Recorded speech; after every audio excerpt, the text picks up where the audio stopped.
Bati-Bati Book Club.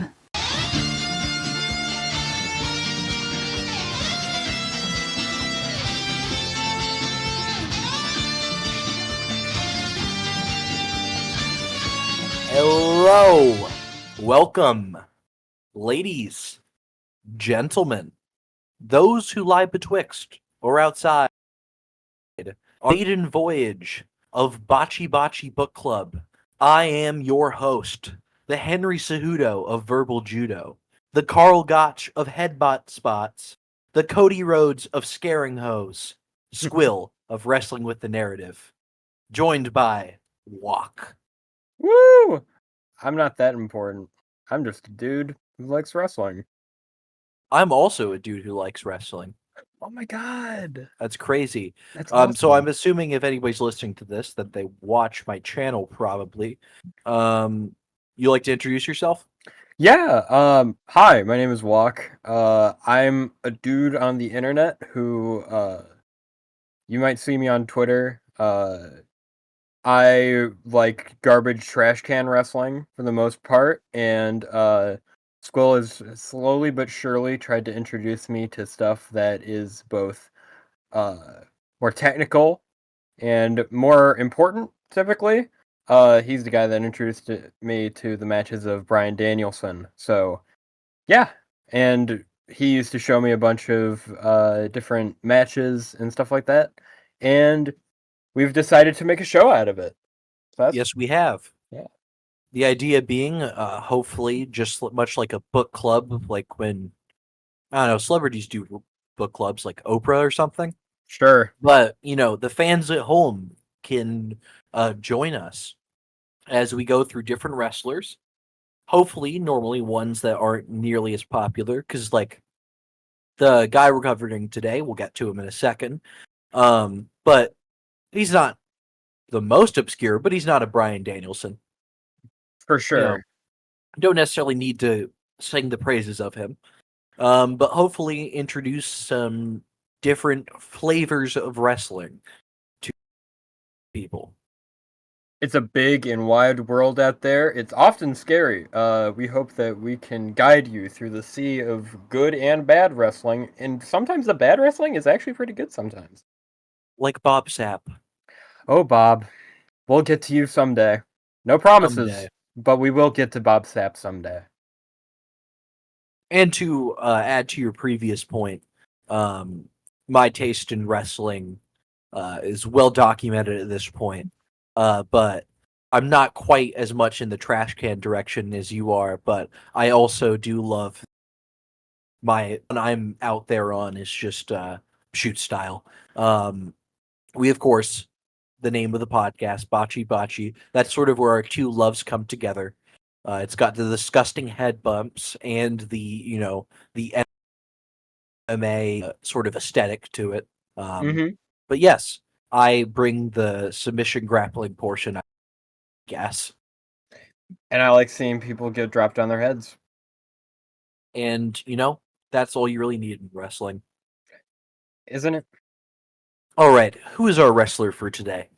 It's our boy, Sakuraba from Pride, and I guess other promotions, as you'll see.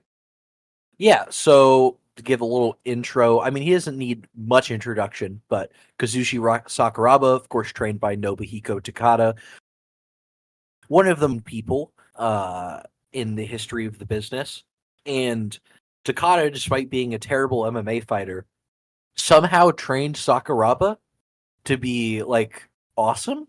It's so cool.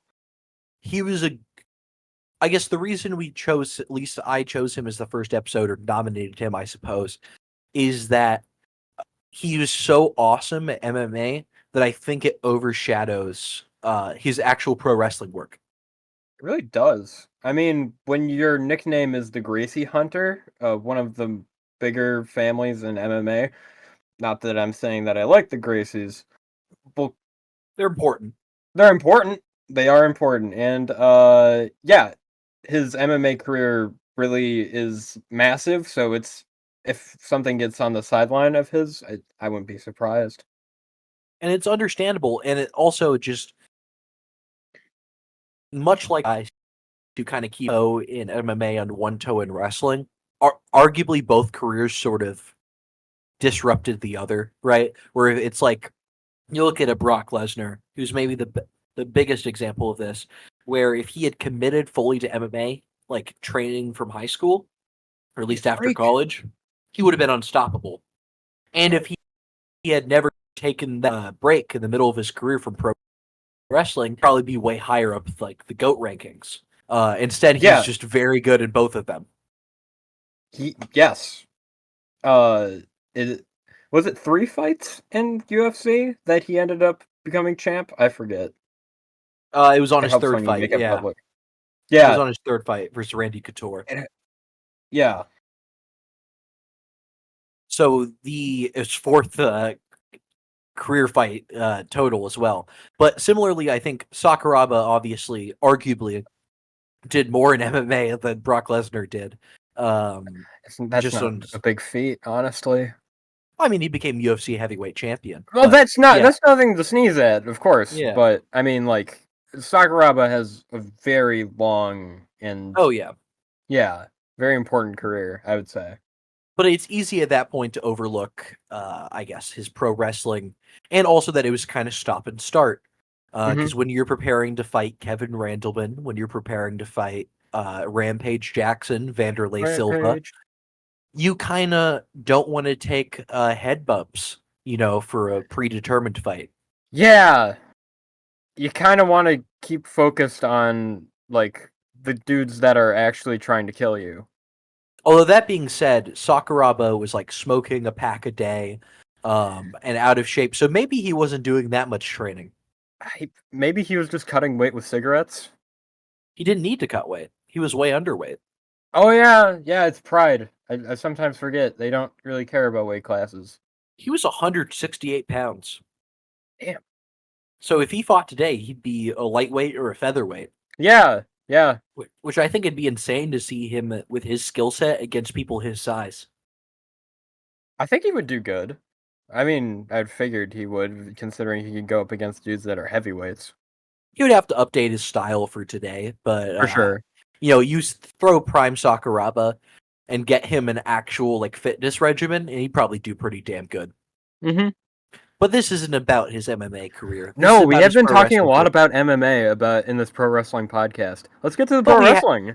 But we have to some extent. For sure. It's sort of impossible with Sakuraba. So the first match we chose is probably his best career match in my opinion. It's his Wrestle Kingdom 7 bout with Shinsuke Nakamura. Yes. Can you talk about your exposure to Nakamura thus far? Because this was interesting to me. Yes. I have seen Shinsuke Nakamura.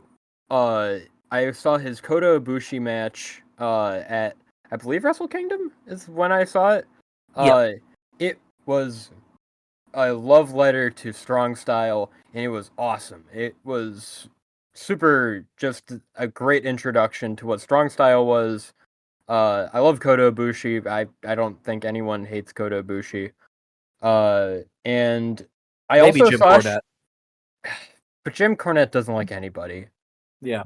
Except for CM Punk and, weirdly enough, Eddie Kingston. Yeah. That's aside from point. I also have seen him on WWE in kind of the latter days of his career, I would say. Where he's just kind of hanging out and getting that dough, and honestly, I don't blame the man. He seems like he's having a good time in Brazilian Jiu-Jitsu, just hanging out. Yeah, there was as much as Matt Riddle is a piece of shit, there was a video of him rolling with Nakamura that was like a year or two ago, and it looked like Nakamura was having the time of his life. He just has a beautiful smile, doesn't he? Yeah. And so you've seen the peak of Nakamura, and now you've seen his decline because he stopped caring. Yeah. I have no doubt because his match against do you see his match against the Great Muta and Noah last year? No. It looked like he cared again. So he's proven that he's capable of it. He just doesn't care. Just be WWE. Yeah, of course he is, right? Excuse me. Mm-hmm. But here he's in the peak of closer to those Kotobushi series than we are, He's very to not giving powerful. a shit. And who's also very powerful is Kazushi Sakuraba. He might be past his physical prime. He might look a little, not impressive standing next to Nakamura. Yes. I mean, he's got I think I described it while we were watching the matches. He has a very dude at the MMA gym who you don't think could kill you, but definitely could, like, aesthetic about him. He's got like this weird like hand wrap around his hands, like in all of the matches we saw. It's a shame that nobody took advantage of that fact, but I think they probably agreed on it beforehand. But yeah, he's got an interesting look about him in all of his matches. I'm sure we'll mention it more a little bit further, but he's often caught wearing a Brazilian Jiu-Jitsu like rash guard. Mm-hmm. And then recently there was a picture of him where he is like jacked. Yes. So it leads to the question of, is he just taking better care of himself now? But also in like the matches a couple of years ago where he's in better shape, he's not clearly wearing it insecure. He's just hiding his true power level. He's just I think the shirts give him more power, honestly. It's kind of like how Alexander Utsuka when he is wearing his singlet is much more powerful than Alexander Utsuka when he has to wear Pride outfits. Mm-hmm. Although I'm surprised Pride didn't just let him wear a singlet. It would make him so powerful if they let guys wear gis. Like, yeah, come on. Pride was barely a real sport. Like, just barely. But God, was it entertaining. But God, was entertaining. So, with here, he is shirtless here. He's not quite to rash guard Sakuraba. This isn't here. at his most powerful. Yeah, he's in his fight gear. And it's at this point that also Nakamura is a lot taller than I thought he was, at least in comparison to other wrestlers, because the physical, unassuming nature of Sakuraba is played up here because Nakamura looks huge. Yes. Shinsuke is like he's not like Okada sizes, but he is definitely like a bigger dude. And especially for a Japanese pro wrestler. Because there's a lot of them who you think are tall, and then they come over to America, and they're like, oh, they're actually quite short. Tomohiro Ishii, for example. Well, I mean, he never looks tall. I shouldn't say he's wider than he is tall. He's a big boy, though. Mm-hmm. That Pitbull. He's kind of built like a penguin. That is a great way of describing Tomohiro Ishii. A pitbull, one might say, made of stone, even. Or a penguin. Or a penguin made out of stone. Made of, like, chicken breast. And broccoli. Yeah, that's probably all it is. Maybe some rice in there. Let's get to the opening of our match, though. Shall we? What's your first note for this? I had mentioned the weird hand with Sakuraba. Yes. I also mentioned the wrist lock, which will be a reoccurring theme throughout the matches. Something I love, you'll always see this when a MMA fighter goes into pro wrestling, is if they do one big iconic thing, because they were able to do it in a shoot, their opponent, like, it's insane. And so Sakuraba's double wrist lock, with no exception, the other wrestlers treat it as if they're on fire as soon as he locks it in. As we will see, it looks like they're melting actively, like candle wax. They're just dripping with just just panic. And it's brought up. It's even better because Nakamura is, while he was trained by Inoki, so I'm sure he's done a little catch wrestling. He's also primarily a guy, though. So there almost is that sort of the Gracie Hunter at work sort of idea. Yeah. And so in the opening going, it's mostly Sakuraba being like a bitch while he's applying those wrist locks. Yes. Oh. I'm still here. Did you just die? Okay. I can hear you. Hang on. So sorry, you might have to edit this. My Yeah, no, computer I'll just cut it out. shut down on me. Okay, we're all good. My notes are up. Anyways, continue. Yes, it is mostly Sakuraba being a cheeky little bitch, which there's a playfulness to a lot of, even honestly in his MMA fights. But I believe you said it's like he's always just like sparring, like just doing a light roll. He seems so bored all the time. It's almost admirable how exhausted and like just completely relaxed he is throughout all of these like big profile or at least bigger like matches. Like he could be in front of like hundreds of people and he's just eh.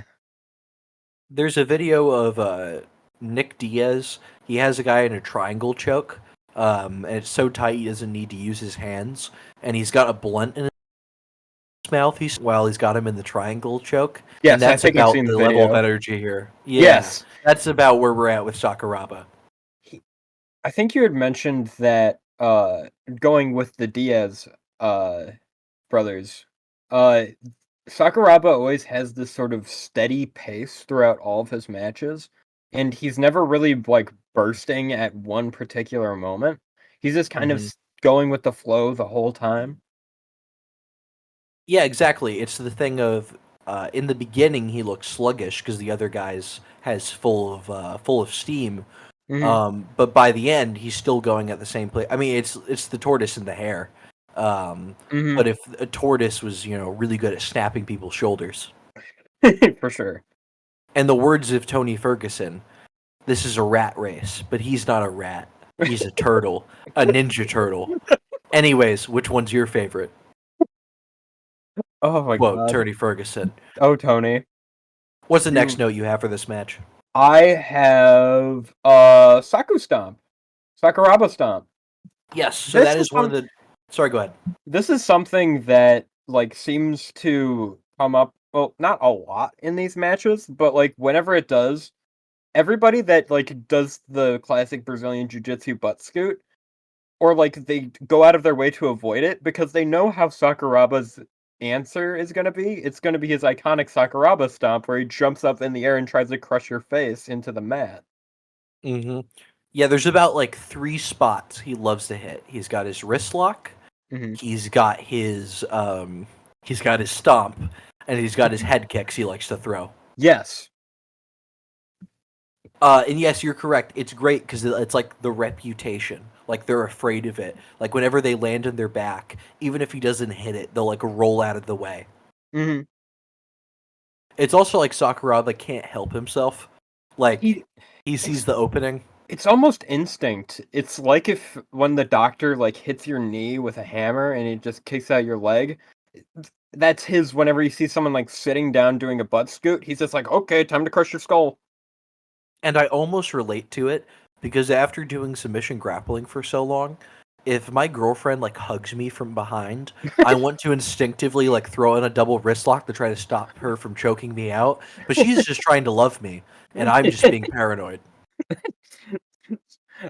I fear for the day that we encounter each other like in person for your instincts. Oh yeah, yeah. Go for a high five. Bam, wrist lock. And now I'm on the ground. Let's see what else I have here. Um, my next note is Shinsuke got knocked the fuck out. Oh yeah, so there is a shoot knockout in this fight. So Nakamura or Sakuraba. This is the other spot I forgot is his knees. Mm-hmm. He loves the knees. What's that mean? Years before Jorge Masvidal made it cool, Sakuraba just blasts Shinsuke in a way that shoot. And there has to be Mm-hmm. some really sly communication, I assume, between him and the referee. Yes. Because he immediately puts him in a triangle choke as like a rest hold to try to let Shinsuke wake back up. But it Very looks clever. great. Very clever. And it's Uh, also Shinsuke. There's only ever one pinfall gone for in this match, and it's the finish. And Sakuraba will in none of these matches does he try to my to my recollection, he does not try to go for the pinfall because he's a No, he knockout or doesn't. submission guy. Yeah. So it sort of makes sense that even if he knocked him out, he wouldn't try to pin him. So it makes Yeah. sense to slap on the submission. Yeah, I didn't realize that. Yeah, he never goes for a pinfall, I don't think. And I guess he can't really submit him if he's knocked out, so he has to wait for him to wake back up so he can tap him out. That's hilarious logic. So I guess the referee ain't stopping it, I guess. Stoppage is the New Japan. If he dies, he dies. Yeah, the only time I've seen a ref stoppage, well, it wasn't a ref stoppage, it was Inoki Saito, where poor Hiroshi Hase has to actively just put himself between Inoki and Masa Saito, which is like putting yourself in between Old Testament God and, like, someone who's invoked his wrath. Yeah. But it is brilliant how Nakamura bounces back, because Nakamura, it cannot be said enough in his prime what a dynamic worker he was. He's so full of energy. Mm-hmm. He Yeah. Shinsuke is just always on. He is he has great expressions throughout this. I have a note here that is in all caps. Shinsuke is scared. If a performer can really get that reaction out of me, I always just love to note it down and stuff like that. He's such a good he doesn't look like he sucks at all, but he does, he seems intimidated in a way that's just really fun, because this guy does just look like your dad who's trying to annihilate him. And then you have this athlete in the prime of his life who's running scared from him, and it's just great. And it's like whenever Nakamura keeps trying to do the cutoffs he does throughout this match are great. One moment. Continue. Oh, sorry. Go ahead. No, it's okay. Hang on. Give me one moment. All right. I'll edit this all in post.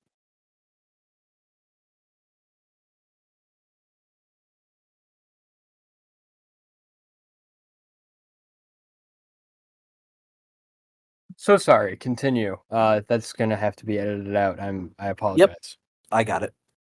So the cutoffs that Nakamura hits in this match are great, because there's very much the idea of the pro wrestling versus MMA thing going on. And so the cutoffs he hits are all very pro wrestling. Like he did a fireman's carry slam. He's going for very showy things like that. There's an inverted power slam he does as well. And it's all it's visibly frustrating. Raba, who's he's all meat and potatoes. He's not doing anything fancy. He's trying to do all this grounded, serious quote unquote stuff, and just Shinsuke is just going for these crazy pro wrestling moves. It's awesome, and it's great because how they interact. Because Shinsuke has a bisexual energy, not matched by anyone in pro wrestling except for Kenny Omega. Yeah, so he's just swagging out during this. It's so true. What's your next point you got down? I have Sakuraba is talking shit. Yes. I wish I spoke Japanese so I knew what he's saying. And throughout the 4 matches we have for you today, I noticed this quite a bit, is that it's normally once he's in a cross-arm bar, he will start talking shit to them. And it's so great, because that look of fear you're marking on earlier is that Shinsuke is in a battle for his life, and Sakuraba is just you're a little bitch. In the office. This is weirdly enough. Sorry, go ahead. No, go ahead.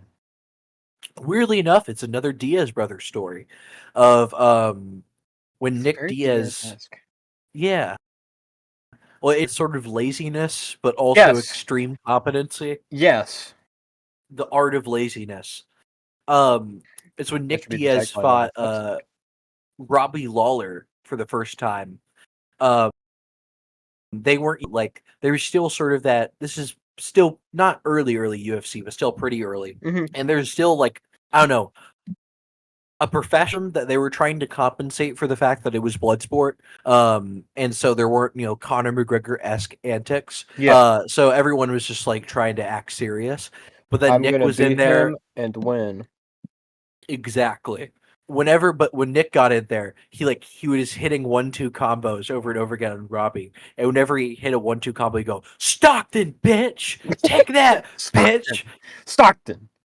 And like Robbie's like real serious and like fighting for his life, like getting his ass kicked, and he's just yelling, "Stockton, bitch!" They And have that's the very much classic Stockton slap, yes, which and is that's the perfect like encapsulation of the style of the Diaz brothers. very much where Sakuraba's at here.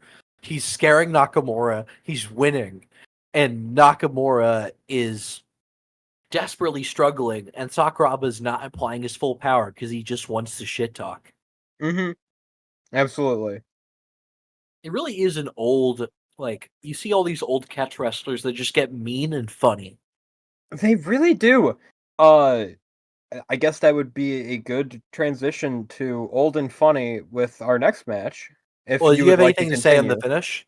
Um I didn't have any notes on the finish. I think it's cool that it's the only pinfall throughout the whole match, unless I was missing something. Nope, you are correct. It just is good because the fact that Nakamura before, it's almost like the pinfall's a moral victory, that makes any sense, because Yeah. Nakamura doesn't, he's trying to do submission grappling with him beforehand, and he just has to blast him with the Bomaye, Mhm. because he's got nothing else. But it is awesome, Yes. and I Great. always love the amount of power Shinsuke puts into his Bomayes. Like, it's so violent. Mhm. It's like his knee has a rocket strapped to it, and he's just being dragged behind it. That's a great descriptor. Yeah, but yes, old and violent. Would you like to But, queue up our next yeah, match? on to our next match. Yes, I would love to talk about, Sakuraba versus Minoru Suzuki. A favorite of mine. I've seen him live. I was at, Windy City Riot this year. Uh, if our viewers aren't aware of, Minoru Suzuki, that'd be weird, but, Yeah, how did you get here? literally. But if you don't know him, I will just say one of the loving nicknames that people have given him over the years, Murder Grandpa. Old school catch guy, the Japanese god of pancrase, Mhm. uh, funny old man who posts on Instagram, just a cool wrestler that we have nowadays. Any notes on him, Absolutely. Squill? I was going to say what we get into here. I talked about earlier, that Sakuraba is trained by Nobuhiko Takada from Kingdom Pro Wrestling. And when the UWFI folded, Takada went and made Kingdom, and then Mhm. eventually made Pride. But the students of Yoshiaki Fujiwara started first Pro Wrestling Fujiwara Gumi, which is a great name because it literally means Fujiwara clan, which makes me think that like Fujiwara is like Shredder, um, which is an That's a great awesome mental image. image. Yeah. And then of course later on those guys decided to start an MMA promotion being Pancrase. Mhm. So it's almost like this is like a dojo storming. These are Yes. two splinter groups of catch wrestlers that have I believe the term was Yuken or Yukai was like the U from UWF, is that those billion shoot promotions that spawned out of There's so the many. fracturing of the UWF. This is like two different branches of this family, War of the Roses, going to battle over Mhm. whose idea of stuff was better. And it's interesting, whereas Sakuraba started as a pro wrestler, and largely his MMA career took over everything. Um, Suzuki kind of flamed out of MMA, Mhm. mostly just because Pancrase, they were the rule set didn't translate to regular MMA.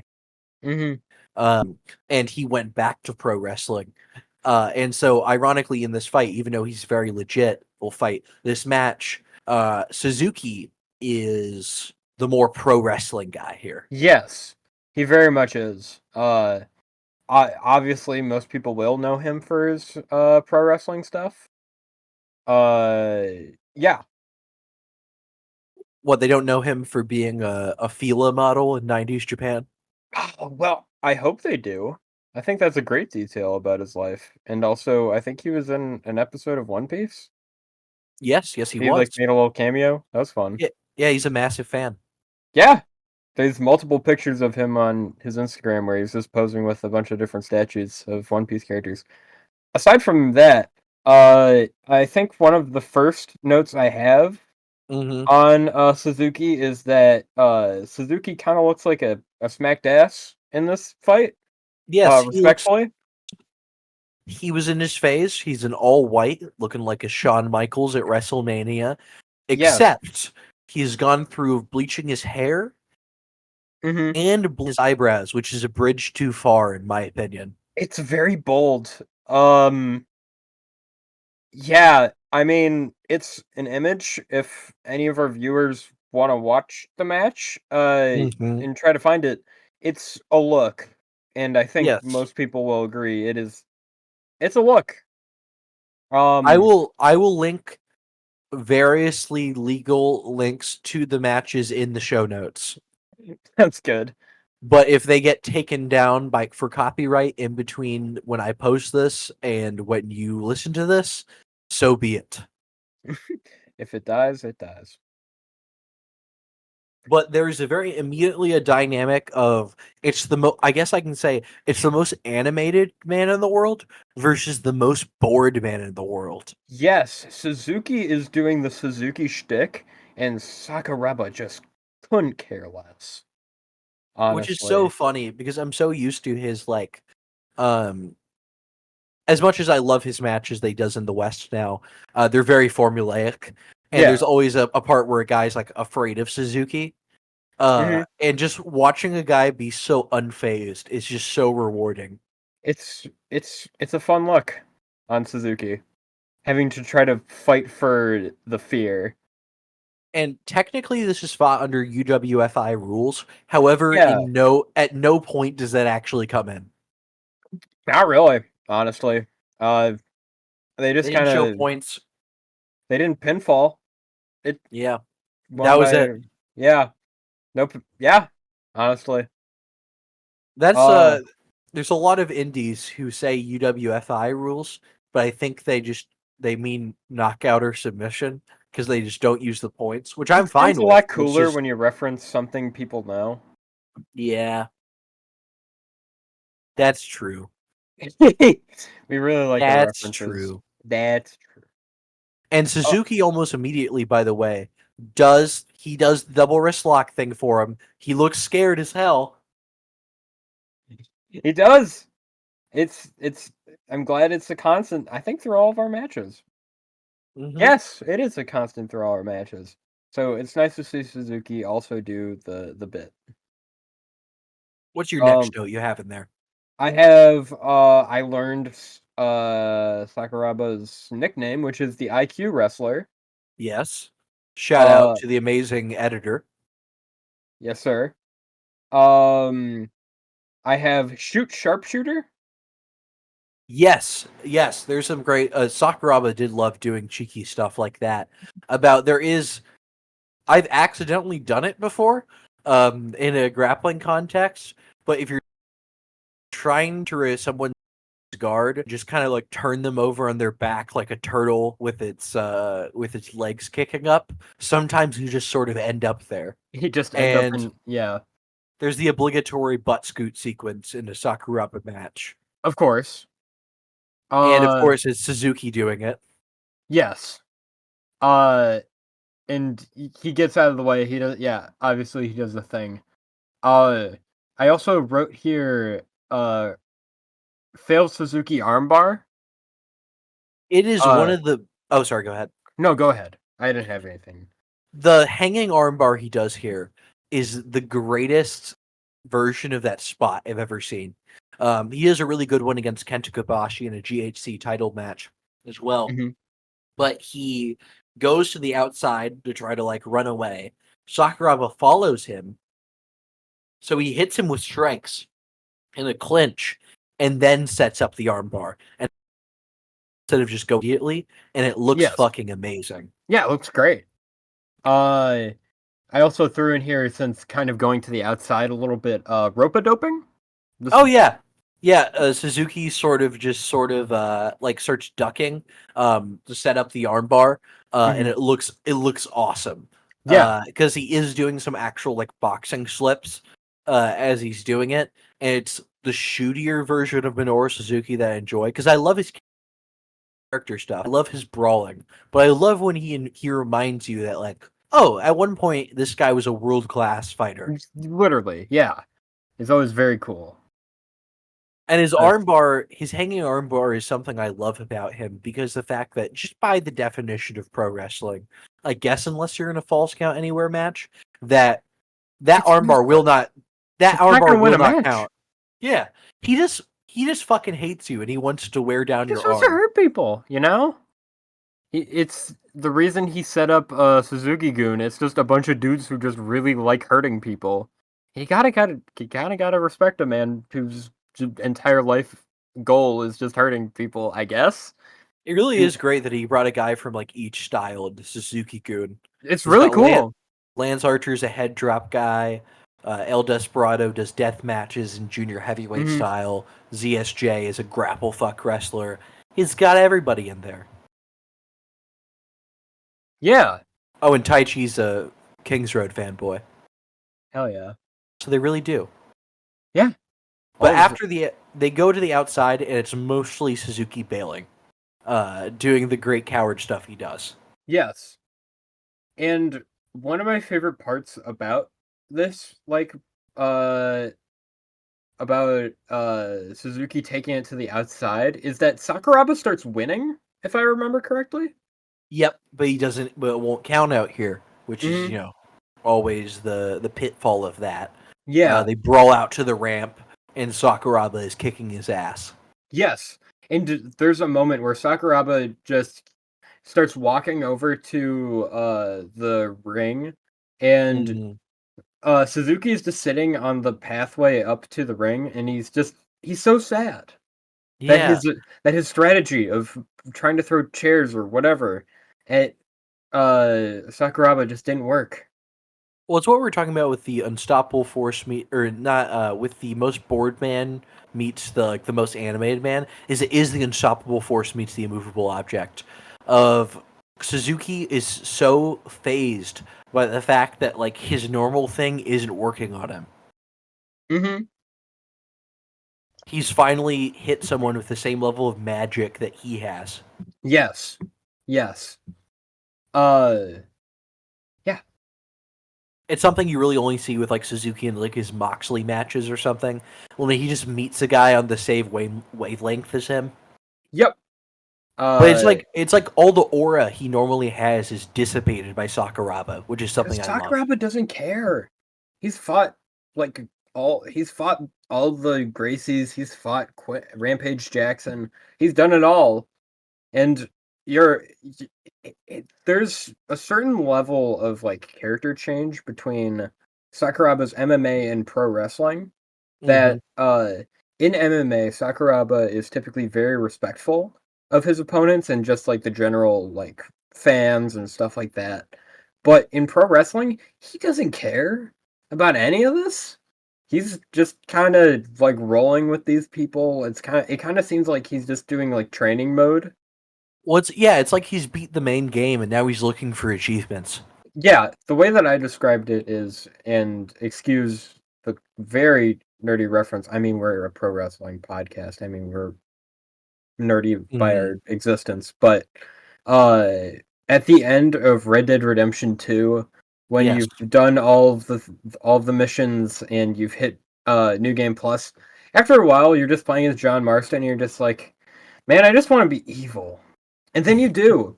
That's Sakuraba. He is evil John Marston. And if you think about it, I guess within kayfabe, MMA and pro wrestling are both real. So he became the greatest fighter in one sort of, real fighting with one rule set, and now he's just going to do it in another. Yeah, why He's not? that good. He's just that good. And he's not fighting Vanderlei Silva anymore, so he takes it less seriously. For the best, honestly. Because, despite not wanting to fight Minoru Suzuki, I want to fight Vanderlei Silva a lot less. Especially if it's like Pride era Wanderlei. Yeah. Yeah. Because at least if I fought Prime Minoru Suzuki, he'd just tap me out like a good boy. Appreciate it. Thank you. Instead of being, soccer kicked. Yes. 10 times out of 10, I'm going with grapplers over strikers. Mm-hmm. But yeah. That was the Suzuki match. The way that it ended was Suzuki winning, which I wasn't expecting. Mm-hmm. I think I wrote one of my notes. It says, "Whoa, there is Suzuki." Kind of just the last minute, he kind of pulls through. Yeah. Even though he was getting his ass whooped the whole time. Yeah, I mean, transparently, it's that Suzuki is signed to New Japan and Kazushi Sakuraba is doing a one-off match. Yeah, But it is just fun that Suzuki just resorts, much like Nakamura did, he resorts to pro wrestling and he has to, you know, the strongest be, martial be kind of cheeky, of course, quite strong, according to Sakuraba himself. art. Maybe the Yes. greatest, broken English quote that's ever been given. For sure. Have you seen the clip of him saying that? I don't think so. Because they're doing it at the UFC Japan tournament. Like the only time they did Yes, a I know what you're tournament talking structure in about. Japan, and they're like, and he's just doing this as the embarrassing. Like he just kind of got thrown in here, and he's like, yes, in fact, pro wrestling is quite strong. Yes, I actually do know that quote. Now that you Yeah, say it. Yes, I know exactly what you're talking about. Yeah. Oh, Sakuraba. just because he barely knows what's happening. That's also a constant that we haven't noted yet. Sakuraba always looks lost. He looks Yeah. bored and lost all at the same time, which I think is a testament to his character work. Mm-hmm. Yeah, that's all these old shoot style guys. I think this is a note I want to harp on. This is a general rule. I think a lot of people take a look at shoot style, and they think it's rather dry. And sometimes it can be, but maybe because of it, maybe in spite of it, shoot style in that UWF era and the guys who came out of it often has some of the best character workers I've ever seen in subtle, just in ring. It's a very subtle style. But they're so good. Like Suzuki, we watched Suzuki versus Funaki in the cage match together. Yes, that's a good match. Even someone as absurd as Fujiwara, like Fujiwara is a silly, funny guy. Like if He is a was silly old man, and I would never want to go up against him. If he was in his prime today, AEW would have signed him, and he'd be doing funny backstage segments because he just is that charismatic.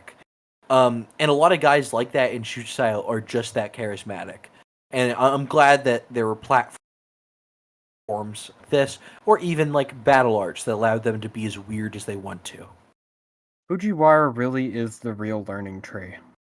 He is the learning tree. Fuck you, Chris Jericho. Nobody likes you, Chris Jericho. Please retire. You have nice hair. That's all I'll say. Guess. Compared to the rest of him, his hair looks pretty good.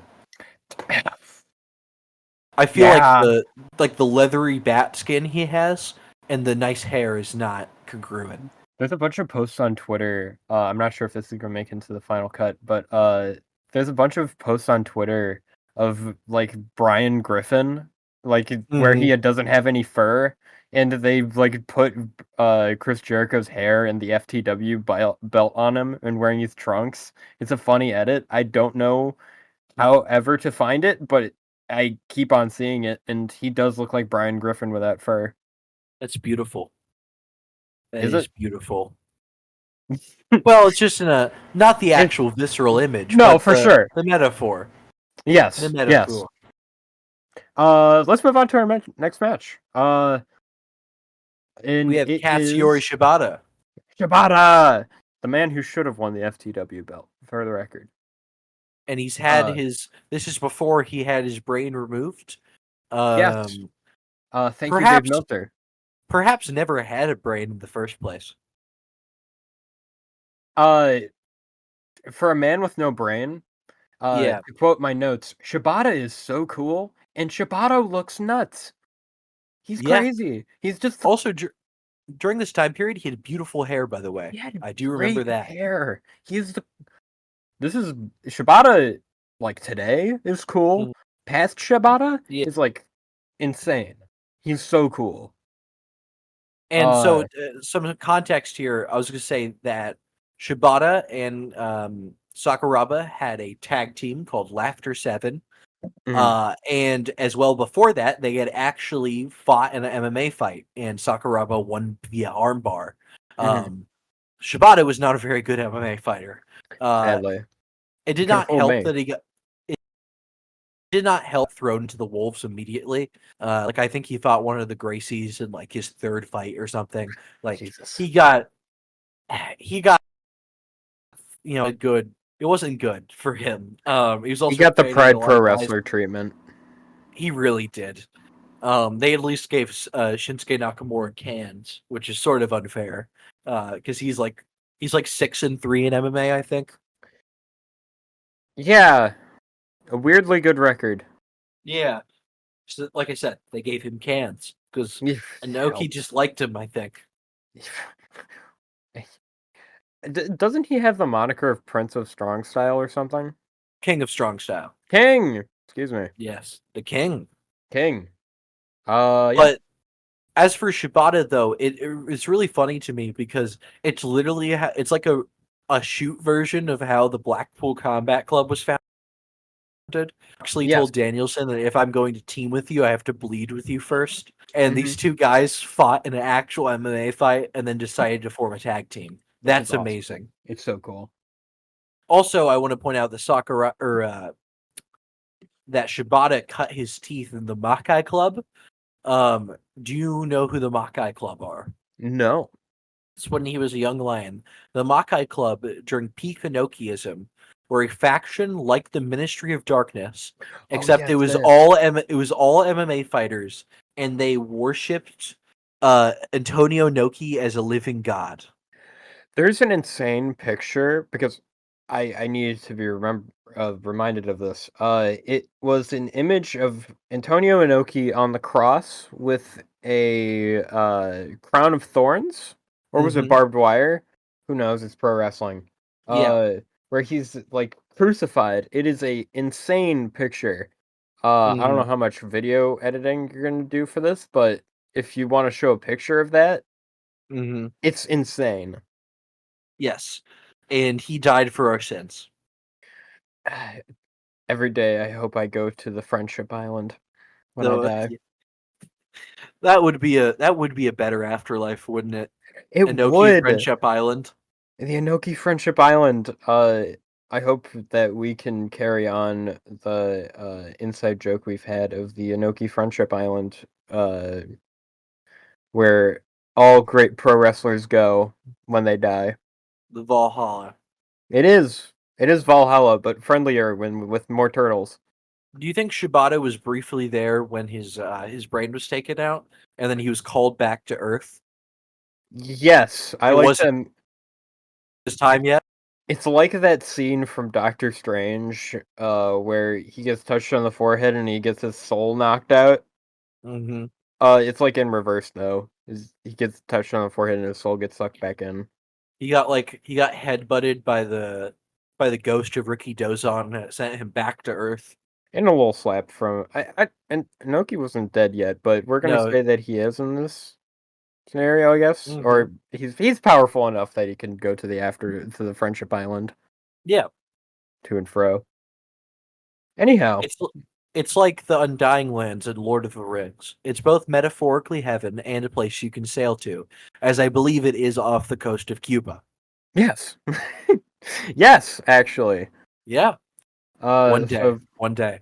one day we're gonna film an episode at the Friendship Island. The To get to the match itself, We should. um, the familiarity these two men have with each other is amazing, because they're tag partners, and Mhm. I am a absolute sucker for the match that's two tag partners fight each other.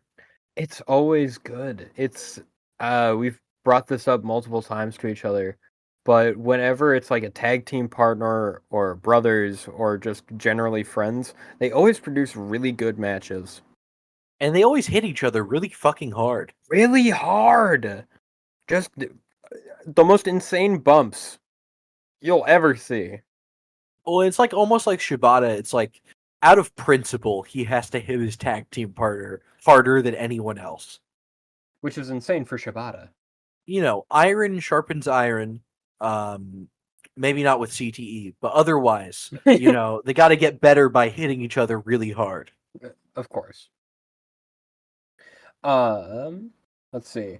I think this is the first time I write down do not butt scoot at Sakuraba. We've touched on that. Yeah, Along with that, I had wrote about the throwing of the foot wrap in this yes, match. he has even more taped up than normal. Um, Yes. So yeah, much so, I think during the Suzuki match, I had made a note saying that he looked like he was wearing sandals. He wasn't. He just has weird feet. he has fucked up feet, He which I does. assume is from a career of kicking stuff and grappling. You think? Because it's like I kicked a guy in the elbow a week ago, and my toe still hurts. So I can only imagine what years of that does. I only assume that he's wearing the most comfortable shoe. Do you think he wears shoes? We'll say for this hypothetical that he wears shoes. He's a Uh, flip flops kind of guy. yes, I agree with that. Very comfortable flip flops, I would hope, Hmm. or maybe one's made out of wood. Who knows? I think that's also in character Yeah, that he would never just put himself through comfort.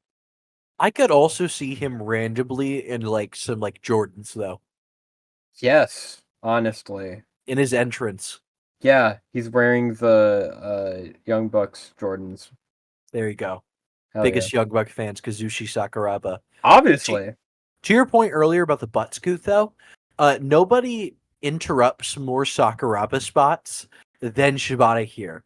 And it's the classic like tag team partners know each other well, but Hmm. it's also that like clearly Shibata is a fan of Sakuraba, Hmm. and he's watched his matches. It's like something I said about in my Eddie Kingston Jun Akiyama video, where it's like Eddie Kingston grew up watching Jun Akiyama, so he knows how like he's watched so much of his So matches awesome. that he knows how to counter his moves perfectly, So cool. and not just out of fear, but just like he knows what's coming. Is that like Sakuraba hits almost zero of his signature moves here. Like gets a lot of difficulty. He never hits the stomp. He gets a lot of difficulty working with double wrist lock and then knee Yep. later. But yes, in the early going, it's mostly like Shibata playing Matador to Sakuraba, trying to avoid the raw power of a man who doesn't give a shit. Yep. And uh he is, yes, a matador is a great way of describing this match. A lot of the time, like, you can notice Shibata, like, notice he's in a trap, and then Hmm. he'll just, like, instantly correct to it as, like, Sakuraba is going for the thing. It's a cliche to call something like a chess game, but this really feels like it. It And especially does, talk about like a chess game among friends. You're like really intimately familiar with with how their like brains work. yeah. And so when Shibata sees like the warning signs of what's going to happen, he gets very, very scared. Yes. Uh, He does have more stoicism than his other opponents, though. this is true. Yes, he still sells it very good, though. Yeah. It's just in a very subtle, Shibata way. Yeah, it's that he's in a lot of pain. He's not really scared of him, but he He's is. just scared. Not scared. He's just in pain. And Yeah. I mean, we know how pain affects Shibata, not that much, but he still sells it very well. Enough. Enough. I mean, it's like any good like horror slasher villain. They don't show any pain, but just you're gonna physically break them down if you hit them enough. Yes. I have noted here high flying? Question mark? Oh yeah, there's a random crossbody. Yeah, which is weird. It's Especially for both of these guys. well, I dubbed it not a flying crossbody, but a falling crossbody because it's got Yeah. about the least energy. It's like an orange casty. Yes. A way that I had described it. It was either me or you who described the way that Sakuraba like does his matches. It's very Orange Cassidy-esque. If he was really into MMA, he just Yeah. doesn't care. Oh, absolutely. We also compared him to old school like action movie stars. Think your Charles Bronsons Yeah. or your Clint Eastwoods and stuff like that. He has that sort of like stoicism. You imagine like I don't know what he's saying in Japanese, but like he's white, like he's got the one-liners. Mhm. Sort of seems outmatched but in control of things. Yeah, he's And got the cravat and he says, "Hold on to your head" or whatever. And in the early going, it's largely him just working for like very basic submission holds. He has Shibata in side control for a lot of it, Mhm. working the double wrist lock. And it could be dry, but explain to those who haven't done a lot of grappling. There's the classic Kimura is the one we always see from guard. That's what people normally call the Kimura. It's the double wrist lock in when someone's like behind you and they're trying to grab a rear waist lock. Mhm. And so you lock that in to break the hold. But to actually submit them, the most common double wrist lock that's used is from side control. So you are laid perpendicular across their body. You slide one arm under your shoulder, grab the wrist with the other, lock your hands, and to actually finish it, you have to step your leg over their head. And that's what a lot of the chess battle is here, where he has it locked and he can squeeze it and cause Shibata a lot of pain, but he's not going to be able to break his shoulder unless he actually gets it over. Mhm. And it almost reminds me of like you ever seen those like Pink Panther cartoons where like they're going around a corner and Yeah. trying not to be seen? They're doing that, but Mhm. with like rolling around to try to With get the submission angle. grappling. Yeah, Yeah, I know what you're talking about. it's like it's That's very silly. that's a very funny way of describing it, but yes. Uh yeah. Adding on to these grappling moments, there's almost a rampage bomb in this match. Very much, but they bail at the last second. Just a moment. Yeah, just you know, don't want to get your head destroyed, I guess. Well, Shibata does, but not here. um, I Not yet. have not yet. He has to get his brain removed first, and then he Hmm. becomes a speaking spell. But after that, I mentioned the melting wrist locks. Hmm. German's off the ropes. This is just kind of a me thing. I Hmm. really like seeing like kind of the momentum used against like wrestlers where they like throw them against the ropes and they use the momentum to do like Germans or Hmm. I am a big sucker for Hangman Adam Page's buckshot lariat or just lariats in general. Hmm. As you'll learn from the show. But the buckshot lariat especially, I just like seeing like the recoil and then launching forward. So cool. Yeah, Yeah, it's just fun. weaponizing the motion. Yes, it's very cool looking for me. Um, yeah, that's all the notes I have on this match. It very quickly turns into it's one of the matches that's hard to describe. Um, like I have a lot of issue with this sometimes with writer's block on my video essay because Hmm. there are matches that are chess games, and there's also one where I would just be writing headbutt, headbutt, headbutt. Um, for every single thing. And there's the chess part of this match, and then it becomes a bomb fest with It does. PKs. Sakuraba's kneeing him, he's hitting him in the head. It escalates really quickly. That's Oh yeah, something that tends to happen a lot in these matches, where it goes like from 0 to 100 very fast. and it's a very old school kind of escalation. Mm-hmm. Like the grappling, if this makes any sense, is gentlemanly, and then once you start throwing, Italy. Mm-hmm. Yes, Grappling is I know what you mean. is finesse to some extent. It's There's a gentleman's game. but there's a reason they call it a puncher's chance. Yeah. Yes. And ultimately, 50-year-old Sakuraba is not able to prevail over Prime Shibata. Who would have saw this one coming? Yeah, Sakuraba loses a lot in these matches. I don't think, does he win any of these Nope. matches? No. Still, he comes off as a threat, though. I mean, obviously he comes off as a threat, but yeah. Yeah, Very if I saw him in the line at like Subway, he would be a threat. Like he is a walking threat. He's scary as hell by himself. Yeah, But he's one of those. We talk a lot about guys who can just between us, Suzuki, Ishii, these sort of older guys. They're past their athletic prime to some extent. Believably win just about any match they're in, and losing doesn't really hurt them. And Sakuraba is such a bona fide legend that I don't think less of him that he's the Shibata or Shinsuke Nakamura or even Suzuki. Yeah, it is what it is. They are very evergreen in that way.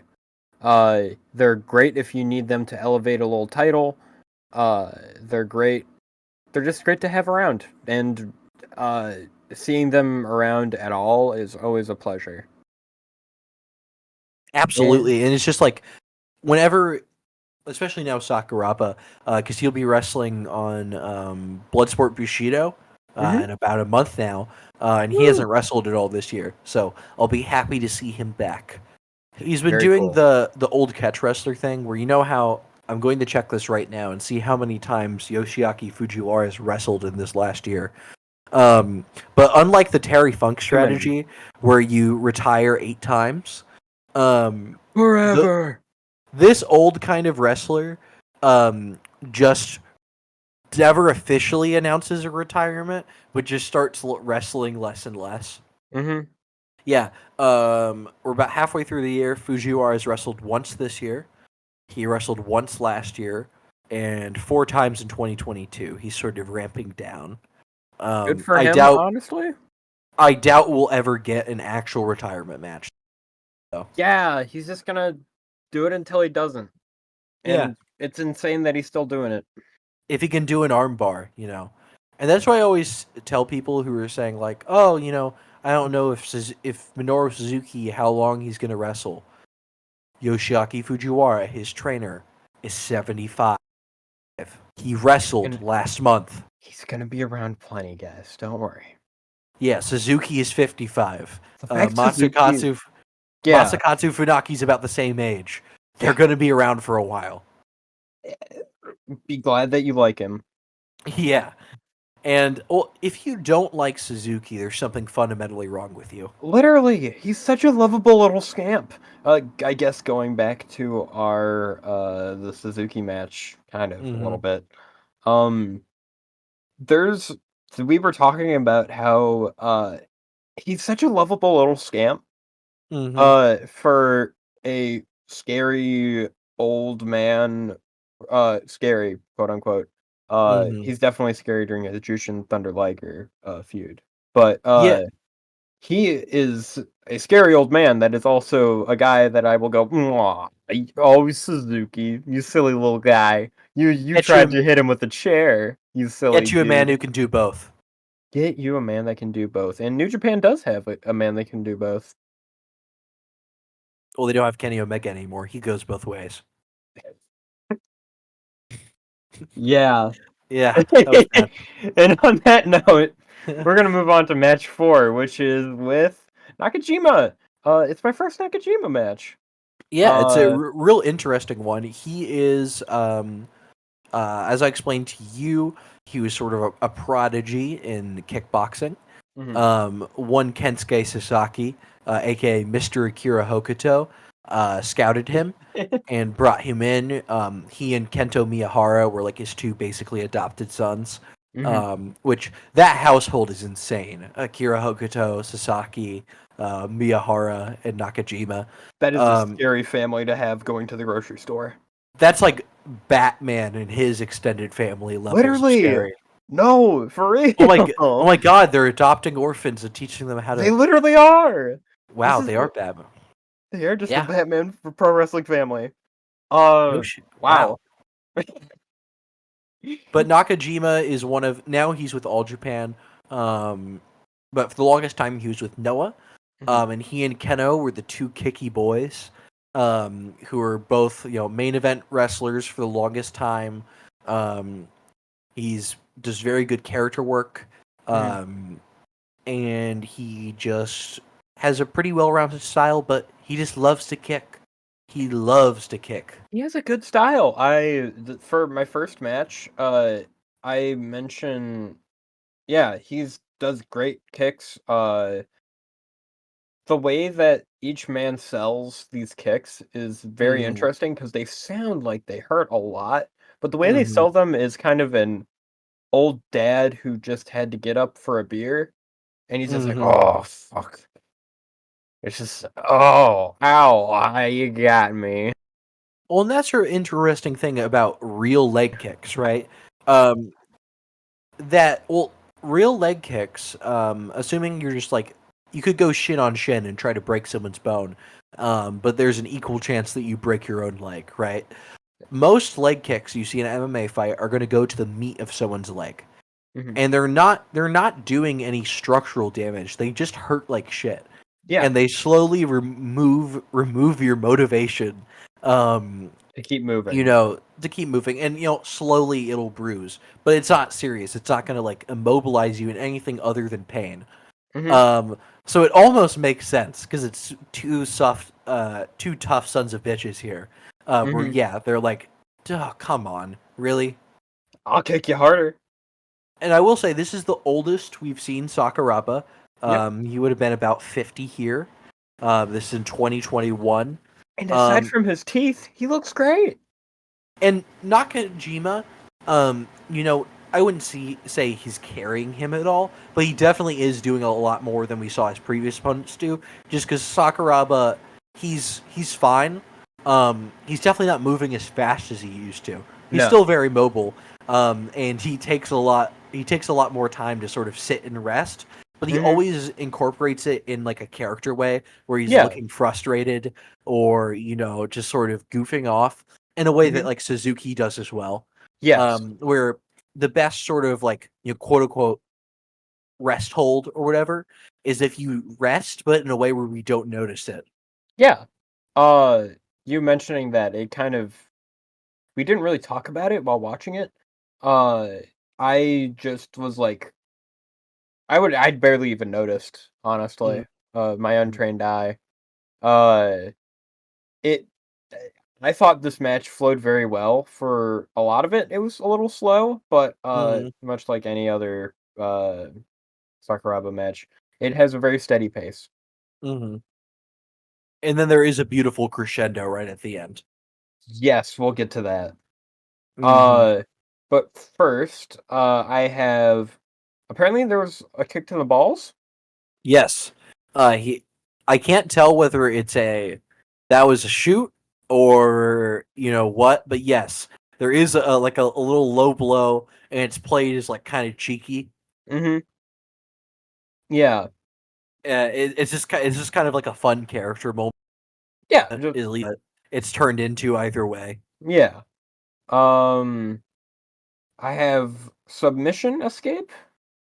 Oh, yes. Yeah. Nakajima's constant rope breaks, I believe is what that's referring to. It's great. It's a classic striker versus grappler matchup. Gun buried in my mouth. He said it. He said the line. Yeah. It's say the line, Bart. This is my hell. It's just, Yay! it's funny because I say that, but like it's just a fun narrative. That's why It is. it happens over and over again. It's But yes, objectively very fun. you have the kicky boy, and you have Mr. Armlock, Mhm. and clearly he's gonna keep trying to, and it's just really funny because Nakajima is very rarely is he in what feels like real being like actually tapped out. Mhm. But he's so mad at Sakuraba for not standing and banging with him, and so he keeps going to the ropes, and each time he gets more and more visibly pissed. And there's like a sitcom esque element. Do I really enjoy it? Yes. Yes. While I wrote down the words fear in all capitals, it did feel more like he was just mad generally. The As fear sort of as kicks in later. it's the fear and it's a little bit of fear and anger. I guess Mhm. those emotions come hand in hand. But yeah. Uh I have here also teabag cover. Yes, there is that cover at one point that is quite funny Yes, to look at, but Sakuraba does kick out. for the best. The That I can't think I of a more embarrassing way to get uh covered. I also just Yes. want to point out Yeah. this is a tournament match. Um, and I want more kinds of tournament matches like this. Mhm. As to point, the card that this is on, this is a weird thing that Noah's good at. Of all the weird booking issues they have, is that on this card, the main event is a 30-minute time limit draw between Kato Kiyomiya and Kaiji Muto. Um, because of that, I think we see this in the West a lot when they do pro wrestling tournaments. Is that every tournament match has to be like 10 to 20 minutes. It's Mhm. got to have like a 3 act structure. Each Mhm. guy has to get like an equal bit in, Everybody and has their then get moment. there. Jey Uso does 6 moves with Uso. You know, Exactly. They do all that, regular but trash what no match. is weird about is that like this match goes for 12 minutes. The main event goes for 30. There's a match that goes 8. There's 2 5-minute matches. So Mhm. it's really varied throughout this card, Yes. which gives an impression that the match could end at any time. Which Um, is always great. When you establish that atmosphere in pro wrestling, it I gives it more groundedness. It gives it sort of a uh it's kind of like watching a Kenny Omega match and you're mhm, always thinking about the one-winged angel or Randy Orton's mhm. RKO. It's always that sort of this match could end at any point if this person hits that move. I just hate when it feels obligatory that a match has to go a certain length. Yes. It feels more staged. People need to structure their cards better. But that's a different sort of Let's not argument. talk about it. But that is praise for this match is that Yes. it doesn't feel like it goes any longer than it needs to. It Mhm. doesn't feel like it's trying to fill any time either. It just Yeah, exists. it And is. that's something I really enjoy. Sakuraba, in my opinion, is a master of pacing.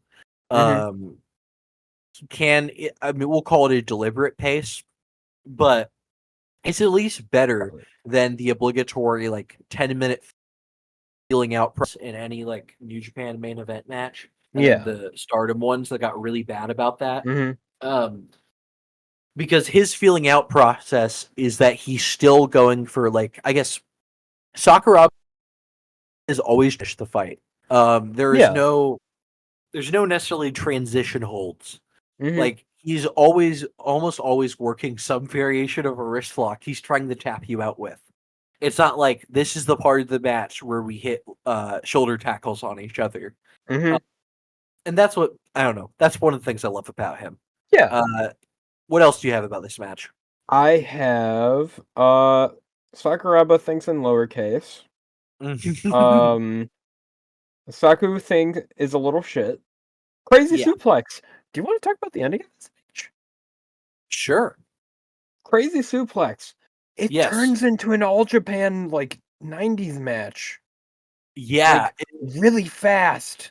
They start first. They kick the shit out of each other. Mhm. There's a really stiff one that Sakuraba gives him, that just visibly rocks Nakajima in a way that I refuse to believe wasn't like just actually him kicking him in the head. Yeah. And it's just pretty awesome because it's just, sometimes you want to see an old guy just blast a The younger guy. yeah. Yes. And then they just start dropping each other on their heads. Which is just not something I'm used to in a Sakuraba match, but very welcome. It you know me. I'm all about that life. And so it was really beautiful that this was the match that we ended on. Was he finally gets to the head drop match? It felt like dessert. It felt like home. It felt like watching Mitsuharu Misawa and Toshiaki Kawada. It felt like home. And isn't that what pro wrestling know is all about? It really is. About being a weird money laundering scheme. Also, I didn't write this down in my notes. Everyone says this about Noah. The production value is really good. More matches need to have the little camera on the turnbuckle. Ooh, I love that shot. It's so cool. And especially when Nakajima starts working the hard cam. Oh yeah. Oh.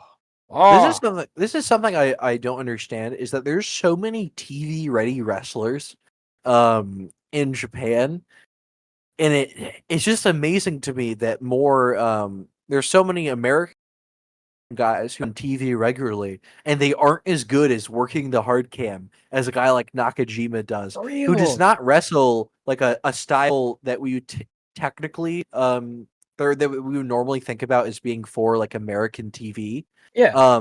But when his contract with Noah's up, there was talks about whether he'd go to AEW and WWE. And people were a little weirded out about it, but it's like, no, this guy is so good to playing to the camera. Yeah, he's great at it. Like, he's looking at the camera, he's doing, like, faces and stuff. It's awesome. He looks great. And it feels organic at the same time. Yeah, it doesn't feel like he's, like, just doing... Yeah. What you said was perfect. Mm-hmm. And then do you have anything about the actual finish? I write down super head kick. Yes. It's pretty good. I remember it. It's great. Mm-hmm. Funks him right in the head. 1, 2, 3. He finally forced Sakuraba to just play his game. Just swing and bang. As Derek Lewis poetically put it at a time. Oh, Derek. And it's just a perfect tournament match. Great stuff. Yeah. Might be my favorite of the night. Of the 4 matches. That's interesting. Is it just because it had the most head drops? Yeah. It can't just be that, but I like that. I like that's your star rating system is like how many concussions were sustained. It helps. Wouldn't the Shibata match be that then? Yeah, that one was of course I love Shibata. Yeah, he's the mastered brain trauma. To the point where he had his brain removed and studied, I assume. But yeah, definitely my favorite match was the Nakajima match. I definitely want to watch more of him. Maybe my least favorite was maybe the Suzuki match. They were all good matches, but like the Suzuki one, it was good, but it didn't feel like I'll ever watch it again, honestly. I really liked the Shibata match because I like Shibata a lot. I love the Shinsuke match. It's the That's only my time favorite. between you and Joseph, it's the only one y'all agree on. Well, yeah, it's like it's one of the few 5-star matches we both award. But yeah, I really enjoyed the Nakajima match. I a lot of the grappling gets lost on me. So whenever I see these big heavy moments, I'm like, oh yeah, that's really cool. To steal from one of my friends when I was showing them uh Kawada versus Misawa Mm-hmm. 93 to them. They described watching All Japan as watching two mountains fight each other, Mm-hmm. and I never realized how like perfect that was. But very very apt, and I just love the big energy that comes with it, and I think that kind of applies for here. Nakajima Mm-hmm. with his heavier style. Mm-hmm. But yeah, uh, overall, very good. Sakuraba is a great pro wrestler. He has a very unique style that you don't see often. Which is bored. Yeah. Uh, Oftentimes you'll find dudes that are trying to hype up the crowd. I mean, obviously, Mm-hmm. it's a part of the sport. Um, but Sakuraba could care less if you're excited or not, and it kind of makes it's cool. It's very And it cool. it makes it feel like a real sport to some extent. And I know Yeah. like real is maybe an overused term. But what do No you real to me, damn it. compare it to when you if you go like Naito or Orange Cassidy, right? Like part Yeah. of the bit of each of their characters is shit. Um, Yeah. but it's clear that this is a character, right? Yeah, it's very The endearing. it's very endearing and it's theatrical. Sakuraba's lack of giving a shit is not theatrical. I Like feels it's very endearing and very genuine. Yeah, he just doesn't give a fuck. You gotta respect a man who just doesn't give a shit and is still doing a thing and Mhm. doing a great job at it. But yeah, So I take it this the part that like least clicked with you is the grappling, which was to make sense. it it, Um, it makes sense. yeah. A lot of it gets lost on me. Uh I plan on going into Brazilian Jiu-Jitsu eventually, so at Mhm. a certain point I'm gonna have to learn it. Uh Mhm. uh I'm sure it like shoot style will click with me more once I get into grappling, but Mhm. like for now, it's cool. I like hearing Mhm. you explain it. Mhm. Yeah, but thumbs up overall. I like his style. So as the format, since we have the less experienced wrestling fan, the one, I'd like to close each of these episodes. Just would you recommend watching Kazushi Sakuraba? I do. Uh, I think he's a very interesting wrestler as compared to like ones that you see often nowadays. Hmm. And especially the Nakajima match is very accessible and very cool. Well, the longest that's the longest one of these matches, Which is weird um, that that's the most accessible. and I didn't even it's realize. at the horrifying long match time of 12 minutes. Fuck. Um, yeah. These So, matches are short, by the way. Like but they we feel like a full like 20-minute match. yeah, they're very compact. If any of you can find these legally, wink, please do. Hmm. I think that most of the time I will be recommending matches because people should Hmm. be educate themselves. Unless we're watching like Giant Gonzalez at certain Hmm. point, uh, that could be a great April Fool's episode. Squill, Hmm. please don't force us to watch Giant Gonzalez matches. No, I'm not that mean. We could watch what is White Undertaker? Oh yeah, I can't think of Robert his name. Rory. I can't think of his name all of a sudden. It's I bad. I don't It's know. all It's the bad. white dude with the weird Yes. cane. Yes. He has a weird cane. Not cane. He has a cane. Yes. Physical cane, not Glenn Jacobs. Yeah. Fuck that guy. Anyways, yeah, good stuff. Would you like to show us out, Squill? Yeah, that was the first Bati-Bati book club. This first episode I'll probably put up on my channel, then create like a just RSS feed to put it up on like Spotify, whatever. Hmm. I'll probably get that done within a week or so, and we'll try to put these up fairly often. Yeah. So if you like being exposed to new and different wrestlers, we're going to try to keep a variety. I already have some ideas for future episodes, and hopefully each week you'll get a recommendation of something that's outside your taste. Try to expand what it is because we all watch the same stuff. Yeah. Thanks for watching, everybody. And we are out.